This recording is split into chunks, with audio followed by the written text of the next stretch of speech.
रायगढ़ राज्य में एक बहुत ही उदार और दयालु राजा विक्रम सिंह राज करते थे।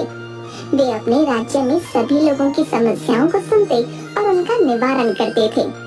पूरे राज्य में राजा विक्रम सिंह अपने न्याय के लिए जाने जाते थे। सभी राज्य के निवासी अपनी समस्या को लेकर राजा के पास ही आते थे। एक दिन, मंत्री क्या खबर है? राज्य में सब सकुशल तो है ना? पड़ोसी राज्य की कोई खबर या कोई सूचना? जी महाराज, अपने राज्य में सब सकुशल है और पड़ोसी राज्य में भी अभी शांति है। परंतु महाराज, एक दुखद सूचना है। क्या कहा मंत्री? दुखद सूचना? आखिर क्या है सूचना? बताओ हमें। वो महाराज, कल रात एक राज्य का निवासी महल के बाहर आया था। वो बहुत ही दुखी प्रतीत हो रहा था महाराज। उसकी इच्छा आपसे मिलने की थी महाराज, परंतु हमारे सैनिकों ने उसे महल के अंदर आने नहीं दिया। क्या कहा महामंत्री? कोई दुखी व्यक्ति, वो भी हमारे ही राज्य का, हमारे महल के द्वार पर आया था और उसे अंदर आने नहीं दिया गया। आखिर क्यों? सैनिकों को बुलाया जाए। तभी दो सैनिक महाराज के पास आते हैं। बोलो सैनिकों, क्यों तुमने उस व्यक्ति को अंदर आने नहीं दिया? महाराज, हमें क्षमा कर दीजिए। हम तो आपके ही आदेश का पालन कर रहे थे। आप अपने कक्ष में विश्राम कर रहे थे और विश्राम करते समय हम आपके कक्ष में नहीं आ सकते थे महाराज, इसलिए हमने उस व्यक्ति को अंदर आने नहीं दिया। जाओ महामंत्री, और जाकर राज्य में उस व्यक्ति को ढूंढकर हमारे सामने लेकर आओ। जाओ।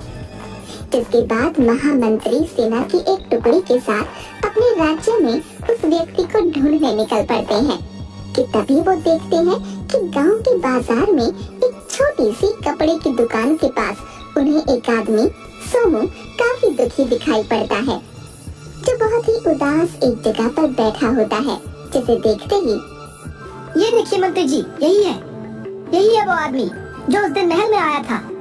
चलो हमारे साथ, तुम्हें महाराज ने बुलाया है। क्या सच में महाराज ने मुझे स्वयं बुलाया? मैं कब से उनसे मिलने की प्रतीक्षा कर रहा था। जिसके बाद मंत्री और अन्य सैनिकों के साथ वो आदमी राजा के महल में आता है। महाराज, यही है वो आदमी जो उस रात आपसे मिलने हमारे महल में आया था। क्या नाम है तुम्हारा? हमें माफ कर दो। जब तुम हमारे महल में आए उस समय हम विश्राम कर रहे थे, जिसकी वजह से हमारे सैनिकों ने तुम्हें हमसे नहीं मिलने दिया। बोलो, क्या परेशानी है? हम अवश्य ही उसका समाधान करेंगे। महाराज, मेरा नाम सोमू है। मैं एक बहुत ही गरीब किसान हूँ। मेरी एक पत्नी और 2 छोटे बच्चे हैं।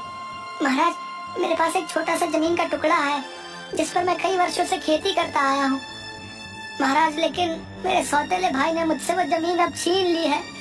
महाराज, मेरा भाई बोलता है कि वो जमीन मरने से पहले पिताजी ने उसे दी थी, जिस पर अब मेरा कोई अधिकार नहीं है।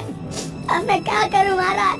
कई दिनों से मेरे घर में एक भी अनाज का दाना नहीं है महाराज, जिसकी वजह से घर में चूल्हा तक नहीं जला है। अब आप ही बताइए महाराज, मैं क्या करूं? महाराज, मेरे घर में तो अब 2 वक्त की रोटी बननी मुश्किल हो गई है महाराज। महामंत्री, इसके भाई को दरबार में बुलाया जाए। तभी कुछ सैनिकों के साथ सोमू का भाई दरबार में आता है। क्या नाम है तुम्हारा? क्या ये सच है कि तुमने अपने सौतेले भाई सोमू की जमीन धोखे से छीन ली है? बताओ हमें। मेरा नाम जग्गी है महाराज, और सोमू मेरा सौतेला भाई है। लेकिन ये झूठ है महाराज, मैंने इसकी कोई भी जमीन नहीं छीनी है। वो जमीन तो मेरी ही थी। पिताजी ने मरने से पहले ही वो जमीन मुझे दे दी थी। मैंने वो जमीन इस सोमू को सिर्फ खेती करने के लिए ही दी थी, लेकिन अब ये उस पर अपना हक जता रहा है। अब आप ही कुछ करिए महाराज। दोनों की बातें सुनकर विक्रम राजा बहुत सोच में पड़ जाते हैं। महामंत्री, इन दोनों को सबसे उत्तम फसल के बीज दिए जाएं। राजा की ये बात सुनकर दरबार में उपस्थित सभी लोग हैरान हो जाते हैं। अरे भाई, आखिर महाराज करना क्या चाहते हैं?